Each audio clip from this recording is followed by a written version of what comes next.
Vacation வந்துட்டா இப்போ எல்லாம் ஃபேமிலியாக வெக்கேஷன் போகிற ஐடியாவில் இருக்கீங்களா? பட் ஐம் ஷூர் எல்லாருக்கும் இருக்கிற ஒரே கவலை, நம்ம ஸ்கின் எப்படி நம்ம சேஃபாக பார்த்துக்கிறது வெக்கேஷனில். நான் சில ஃபியூ சிம்பிள் டிப்ஸ் சொல்கிறேன். நம்பர் 1, வெக்கேஷனில் போகும்போது அது பீச்சாக இருக்கட்டும், ஸ்னோவாக இருக்கட்டும், UV light exposure is definitely intense. So இதில் நடக்கக்கூடிய விஷயம் டேன் மட்டும் இல்லாமல் சன்பர்ன். ஸோ நம்ம பாதுகாக்க வேண்டியது tan, sunburn and also the dryness.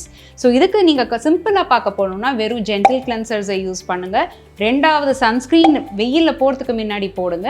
வெயிலேருந்து திரும்பி வந்ததும் கண்டிப்பாக recovery gel, it's a special moisturiser, அதை யூஸ் பண்ணுங்கள் to prevent sunburns.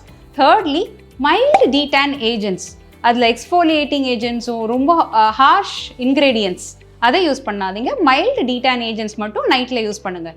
So 1 gentle cleanser, number 2 sunscreen, a special moisturizer which is a recovery gel, and the 3rd very mild detan cream. இது 4 நீங்கள் day 1 of the vacationல ஆரம்பிச்சிருங்க. Continue up to 20 to 30 days of your vacation. Also remember to drink enough water and if possible take vitamin C and E supplements.